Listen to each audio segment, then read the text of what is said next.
Greetings, MechWarriors. This is Black Hawk SC, and welcome to part 3 of my Weapon Synergy Guide. First off, I want to mention that originally the series was meant to cover both IS and clan weaponry, and this video will complete the Inner Sphere portion.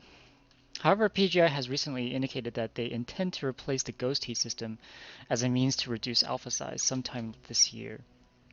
If they put a hard limit on alpha size, that will eliminate one of the reasons behind taking weapons that synergize with each other. Though the change will not make weapon combinations irrelevant, it will change some of the design principles and gameplay strategies that I originally planned to talk about.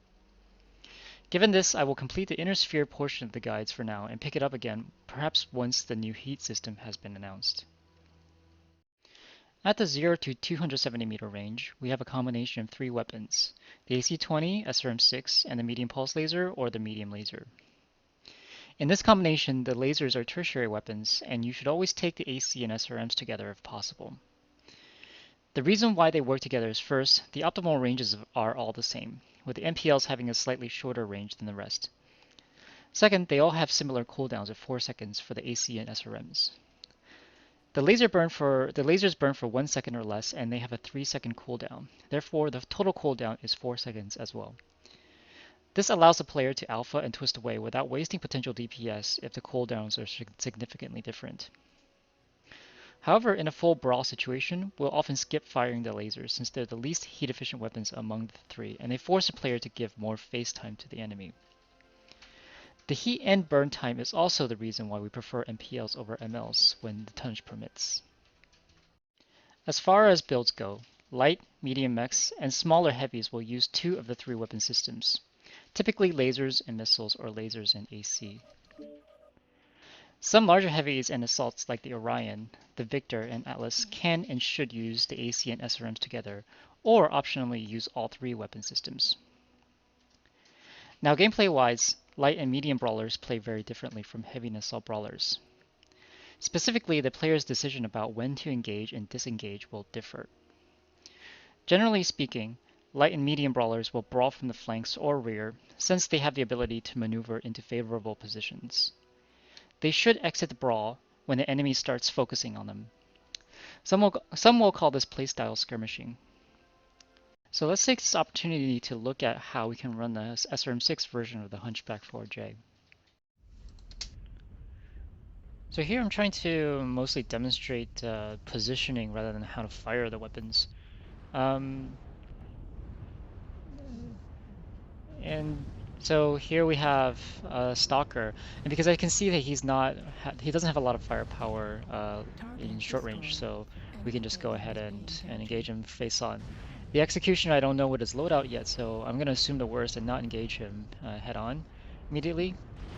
I'm gonna wait until my team is up here and adds a little bit of support fire. Again, heading back to the team because I don't know what's going on off to the side, so I'm going to keep myself safe until I can be sure that I can find a favorable engagement. So you can see from right here, like most of the enemy teams looking at the Charlie 3 to Charlie 2, so we're going to be off on the side a little bit here, trying to just get a little bit of free damage if possible. New target acquired. Got a bunch of seismic down there. New target And here's such an engagement that's favorable to us. That's kind of like free damage on that Orion. But now that we are seen, we reposition a bit. New target acquired. Again, always kind of keep mobile.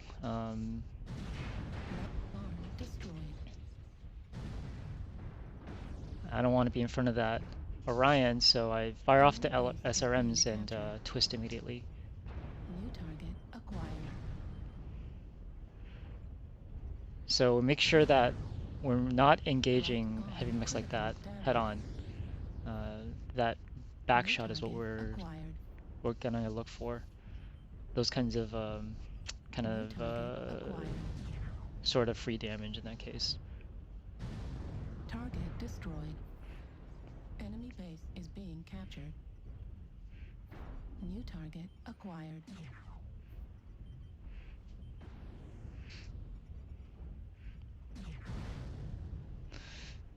Again, Target here we have destroyed. New back target shots being acquired. opened up to us because we stay mobile and we keep on repositioning. Target destroyed. One thing I want to emphasize in that video is how we're selectively using the medium lasers during those short-range engagements. As I mentioned before, if you're in a full-on brawl, the lasers can be skipped to reduce face time.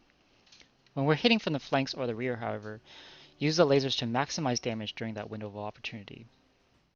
Heavy and assault brawlers have more durability, so it's okay to push into small pockets of enemy mechs, potentially from the front if a side push isn't possible.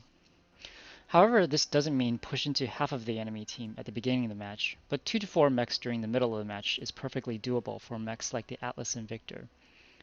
If you do that though, make sure your team is behind you, either by calling it out in VoIP, typing it in chat, or just by reading your team's level of aggression.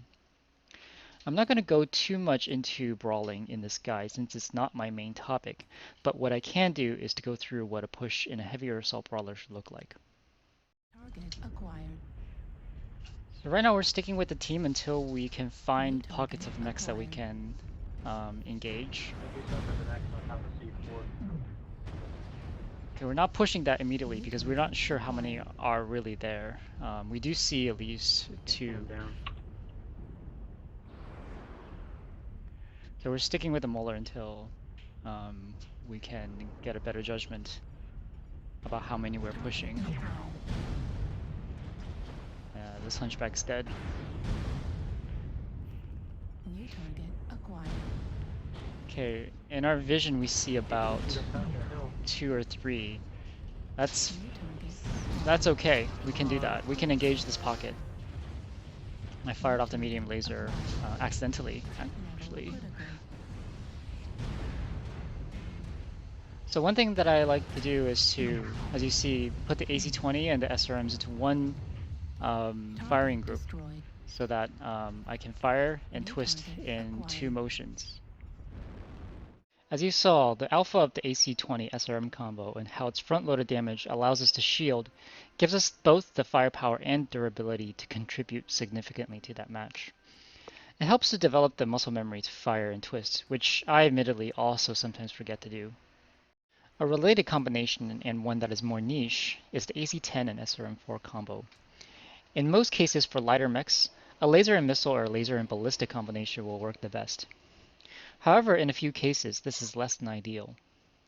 Let's take a look at the Shadowhawk TD2 as an example. Now, we could go with the medium laser AC-20 or laser SRM build, but then you lose the ability to use both arms as shields. If you went with the AC-20 SRMs, then you can't take an XL engine either. Therefore, perhaps the best option here is to use the AC-10 and SRM combo. The reason why these two work together is similar to the reason why the SRM6 and AC-20 work together. Their cooldowns sync reasonably well, with the ACs having a half a second faster cooldown. You do give up some range of the AC-10, but because of the AC-10's slow bullet velocity, it works best at a short range anyways. Another mech that can run this combo is the Wolverine 7D, which has the problem of having only one energy hardpoint to go along with either the ballistic or missile hardpoints. It's also incapable of taking an AC-20 on its arm. I definitely encourage you to explore this combo on other mechs as well. So this concludes the Inner Sphere Weapons Synergy Guide. I hope it was informative for everyone, and do explore other combinations on your own. The discovery process is one of the things that make NWO interesting. So thanks, and don't forget to subscribe for more guides and gameplay videos. See you later.